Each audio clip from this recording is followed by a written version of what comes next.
Bismillahirrahmanirrahim. Assalamualaikum warahmatullahi wabarakatuh. Salam sejahtera untuk kita semua. Perkenalkan, nama saya Jihan Agustin Susilawati dengan NIM 185101113 dari Prodi Pendidikan Matematika. Pertama-tama, marilah kita panjatkan puji dan syukur kehadirat Allah Subhanahu wa Ta'ala, karena atas berkat rahmat dan karunia-Nya kita dapat berkumpul dalam keadaan sehat walafiat. Pada kesempatan kali ini, saya akan melakukan presentasi terkait hasil penelitian skripsi saya yang berjudul Pengembangan Bahan Ajar Materi Penyajian Data dengan menggunakan pendekatan kontekstual berbantuan live worksheet terhadap komunikasi matematis siswa SMP.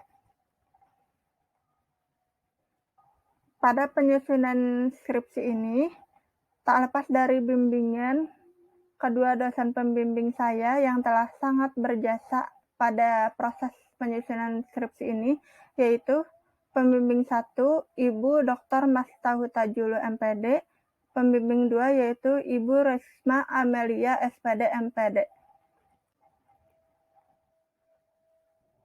Fokus pembahasan yaitu latar belakang, tujuan penelitian, metode penelitian, hasil dan pembahasan, dan kesimpulan.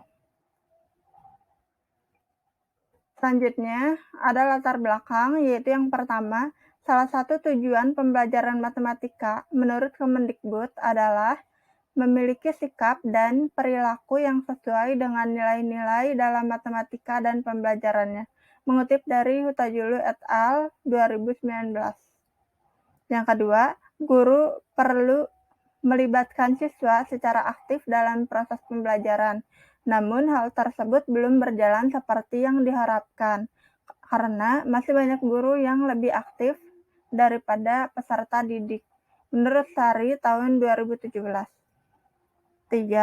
Salah satu kelebihan pendekatan kontekstual yaitu menempatkan siswa sebagai subjek belajar, artinya siswa berperan aktif dalam proses pembelajaran, menurut Aulia tahun 2020.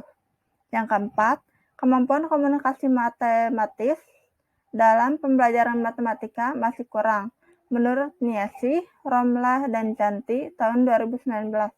Yang kelima, kemampuan komunikasi matematis perlu ditingkatkan pada setiap individu, sehingga apabila kemampuan komunikasi matematis yang siswa tinggi, maka siswa dapat menemukan solusi dari permasalahan dengan menggunakan media yang tepat, menurut Saviani et al. 2016. Yang keenam, media yang digunakan adalah bahan ajar, yaitu seperangkat materi yang disusun secara sistematis sehingga tercipta suasana yang memungkinkan proses pembelajaran, menurut Dewi 2019.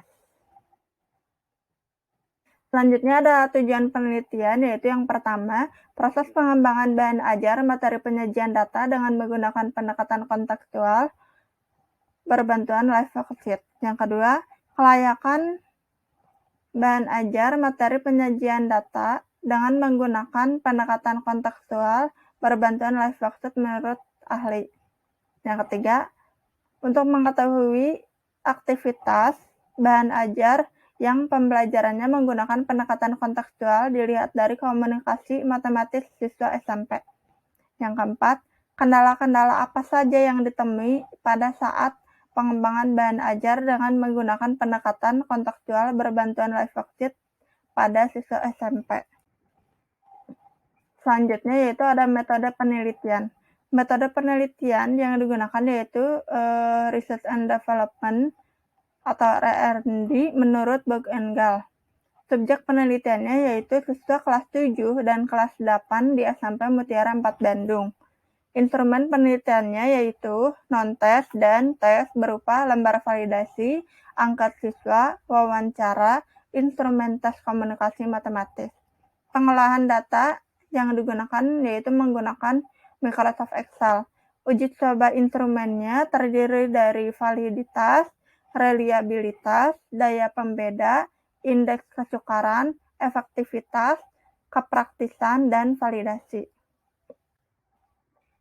Berikut ini adalah bagan Metode penelitian yang telah diringkas, yaitu meliputi studi pendahuluan dan studi kepustakaan, lalu rancangan produk bahan ajar, forum discussion dan validasi, draft produk bahan ajar, materi penyajian data, uji coba terbatas di SMP Mutiara 4 Bandung, revisi, uji coba luas di SMP Mutiara 4 Bandung, lalu menjadi produk akhir.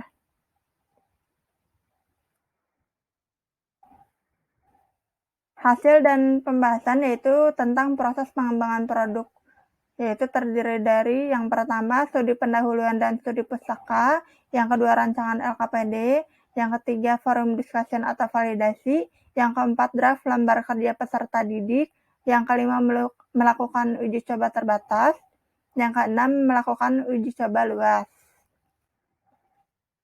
Selanjutnya yaitu ada kelayakan produk pada lembar kerja peserta didik. Pada hasil validasi ahli yang telah dianalisis, bisa terlihat dari tabel di samping, diperoleh nilai persentase rata-rata total seluruh aspek yaitu sebesar 78% dengan kriteria valid.